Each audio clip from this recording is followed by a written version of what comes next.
Olá pessoal, tudo bem com vocês? O tema da nossa aula de hoje é frequências relativas. O que é a frequência relativa? Na aula anterior, nós falamos sobre a frequência absoluta. Nós descrevemos os tipos de variáveis, né? Que a gente pode ter aí numa determinada pesquisa, que são as variáveis qualitativas e as variáveis quantitativas, e definimos o que é frequência absoluta. No caso, a frequência absoluta é o número de vezes que tal fenômeno acontece. A frequência relativa, ela representa esse número em forma de porcentagem, tá? Esse número da frequência absoluta, a frequência relativa representa ele em forma de porcentagem ou em forma de número decimal. Então, a frequência relativa representa a proporção de observações de um dado em relação ao número total de observações. Eu vou pegar o número de vezes que aquele fenômeno acontece e vou dividir pelo número total. O número que eu vou obter provavelmente é um número decimal, né? E com certeza menor do que 1, certo? Ou em porcentagem, né? Que no máximo ele seria 100%.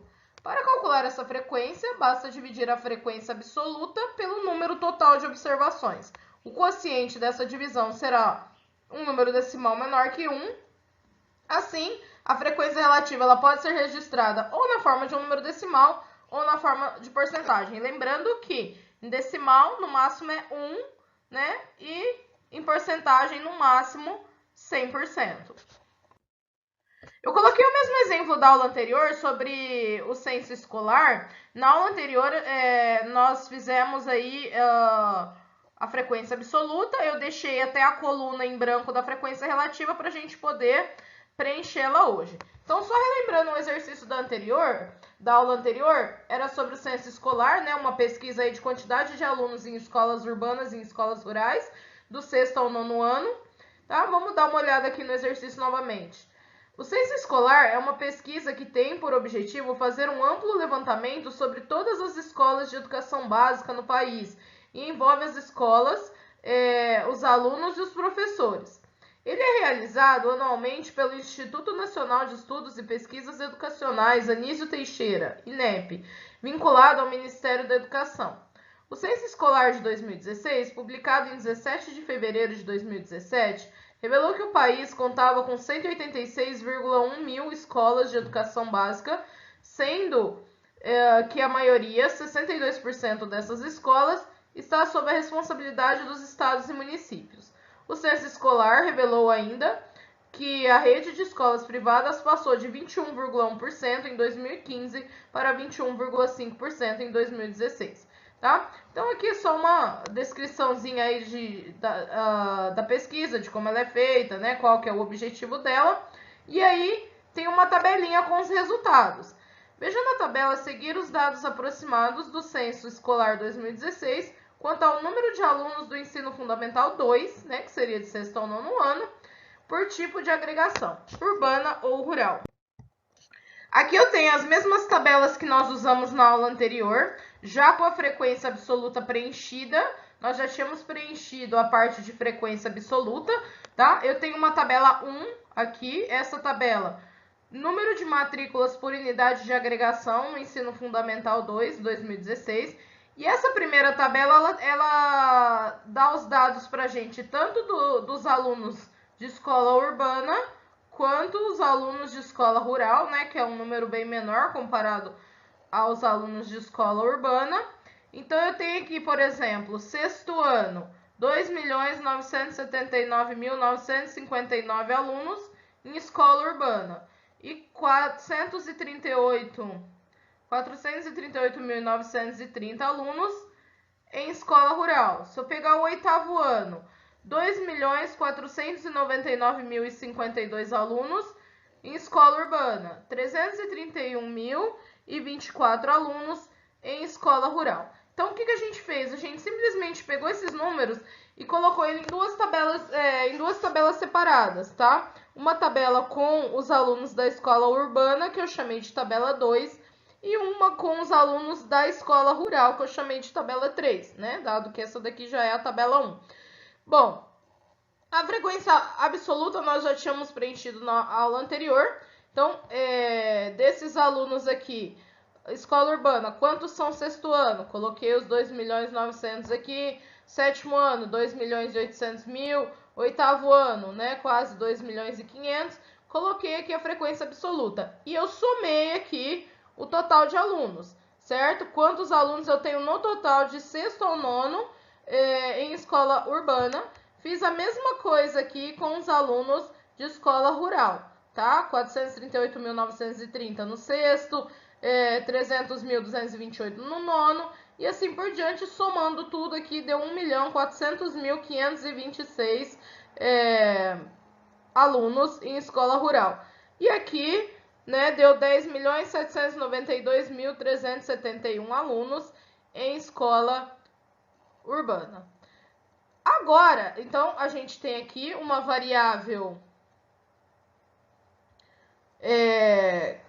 qualitativa, né, que seria aqui urbana, rural, e eu tenho aqui a frequência absoluta dos alunos. Como que a gente faz para calcular a frequência relativa? O que eu fiz aqui? Eu peguei cada número um por um e dividi pelo total. Essa aqui é a tabela número 2, número de matrículas no ensino fundamental 2 em escola urbana em 2016. Então, a frequência absoluta do sexto ano é 2.979.959. Vou pegar esse número e dividir pelo total, que é 10.792.371. Por que a gente faz essa divisão? Por que a gente divide pelo total? Para a gente ter uma noção da proporção. Qual a proporção de alunos que estão no sexto ano? Qual a proporção de alunos que estão no sétimo? E essa proporção a gente consegue enxergar na forma de porcentagem. Nessa tabela aqui, eu coloquei das duas formas. Eu coloquei tanto decimal quanto porcentagem. Geralmente, na maioria dos casos, a tabela vem em forma de porcentagem, tá? Vem também como número decimal, mas os dois dificilmente, tá? Ou tem algumas tabelas que elas colocam uma coluna para o decimal, uma coluna para porcentagem, mas assim, a porcentagem ela dá uma visão melhor da proporção para a gente, tá? Mas aqui nesse caso, para vocês entenderem, eu coloquei as duas formas, só que as duas podem ser usadas, tanto faz, as duas estão corretas. Daí eu peguei esse número, dividi pelo total, deu 0,276.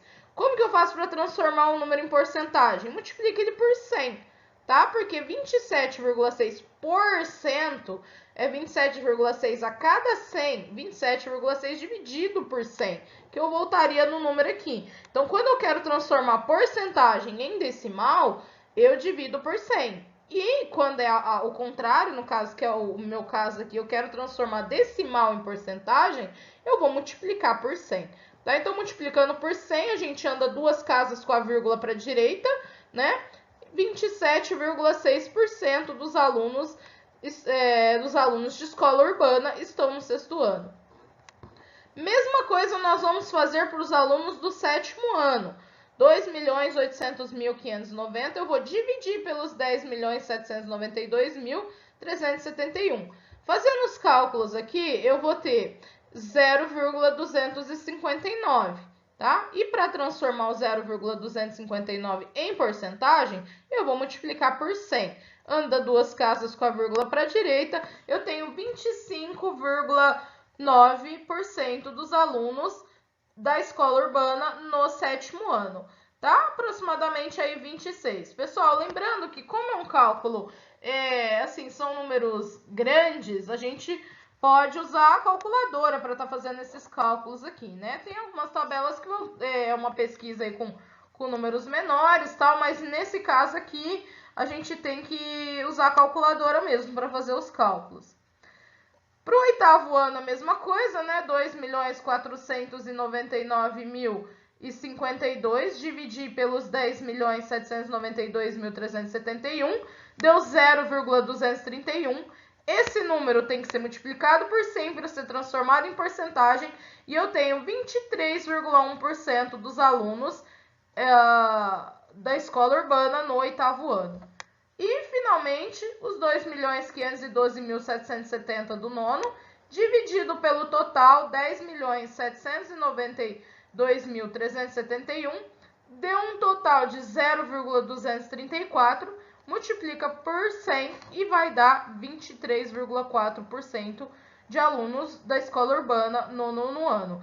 Importante, pessoal, quando eu somo essa parte decimal, 0,276, 0,259, 0,231, 0,234, tem que resultar 1, que é um inteiro, tá? É o meu total. Às vezes, que é o caso mesmo desse exemplo, vai dar alguma diferencinha de aproximação, tá? Vai dar 0,999. Então, aí a gente vem aqui e acrescenta em alguma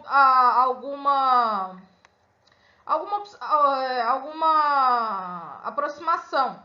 Por exemplo, aqui tinha dado 0,233, coloca 0,234, só para poder fechar o 1 aqui. Mas quando dá decimais exatos, aí que não precisa ficar aproximando, aí não tem esse problema.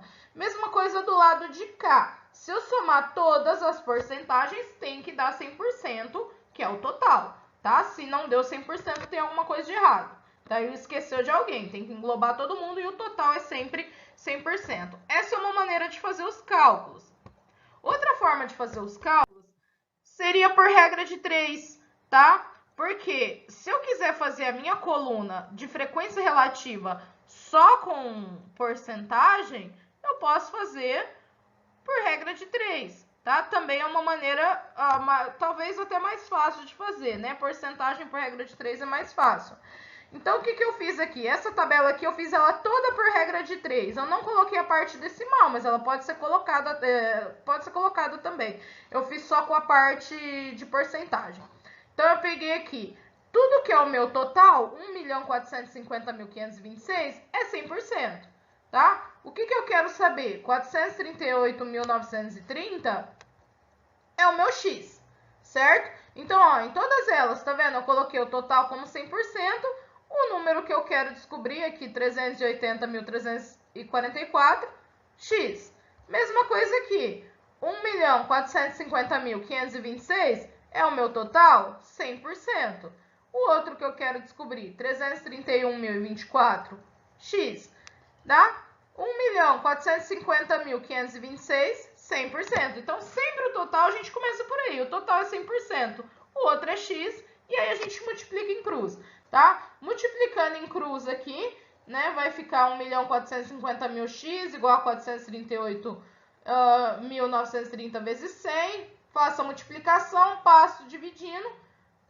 30,3% dos alunos estão no sexto ano, tá? Se eu tivesse feito em número decimal, aqui era só voltar, no caso, duas casas. Então, daria 0,303, porque de porcentagem para decimal, a gente divide por 100. Posso voltar em duas casas, 0,303.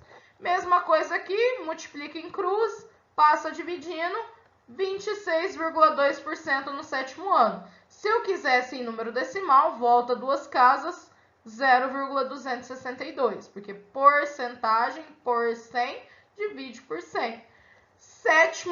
Oitavo ano, também, mesma ideia.